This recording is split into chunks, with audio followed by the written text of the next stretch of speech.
Order! Order! You are an incorrigible delinquent at times. Behave yourself, man!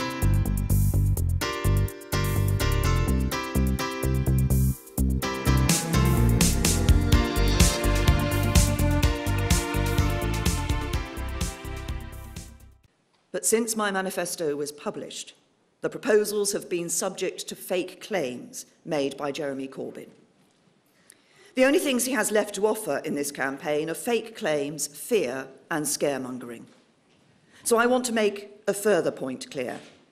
This manifesto says that we will come forward with a consultation paper, a government green paper. And that consultation will include an absolute limit on the amount people have to pay for their care costs. So let me reiterate. We are proposing the right funding model for social care.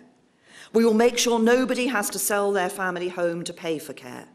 We will make sure there's an absolute limit on what people need to pay. Michael Crick, Channel 4 News. I don't recall a U-turn on a manifesto in any election campaign. Now we've had national insurance and this. As Margaret Thatcher might have said, U-turn, or didn't say, U-turn if you want to. The lady is for turning. Doesn't this show that you are really weak and wobbly, not strong and stable? Can you give us an idea of what the cap will be? 100,000? 200,000? 500,000? Don't the people of this country have a right to know what the cap will be? We have not changed the principles of the policy that we set out in our manifesto. Those policies remain exactly the same. There will be aspects of how this operates that we will consult on through the Green Paper. We were honest that we were going to have a Green Paper and that we would be consulting people on how the system operates. What we have done, which other parties have singularly failed to do, is to recognise the challenge that we face, to respect the needs and concerns of the British people, and to provide a long-term plan for sustainable social care, which means that elderly people in this country won't have to worry about how their social care will be paid for in the future.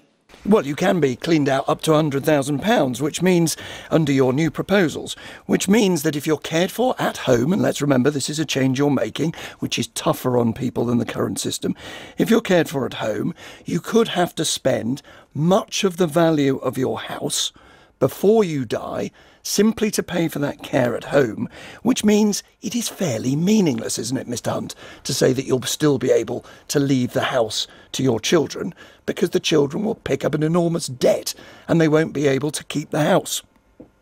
Well, we are saying that when we're deciding whether the state should contribute to the cost of your care, all your assets, including your house, should be taken into account. But what we're saying, and this is very different, at the moment, if you end up going into a care home, you could get down to, as I said, £23,000. You've said now that. we're quadrupling that.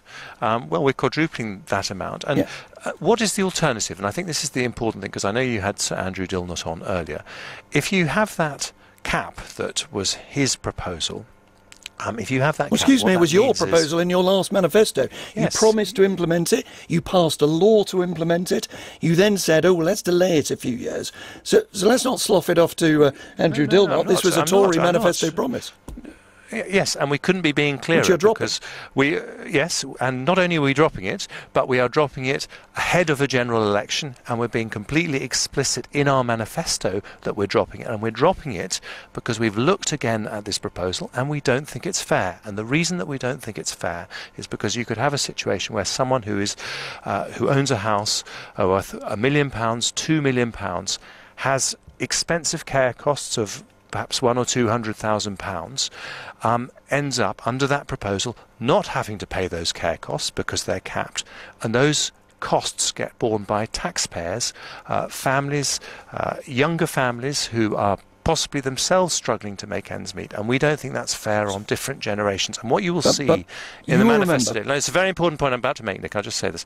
What you will see is Theresa May saying that if we are going to bring society together after the Brexit vote, this is not just about fairness between the elites and people who are struggling to get by. It's also about fairness between the generations. And I think this is a worry for many older people as well. I want to deal with the central promise. Have to be borne by younger families. It's the point you've made.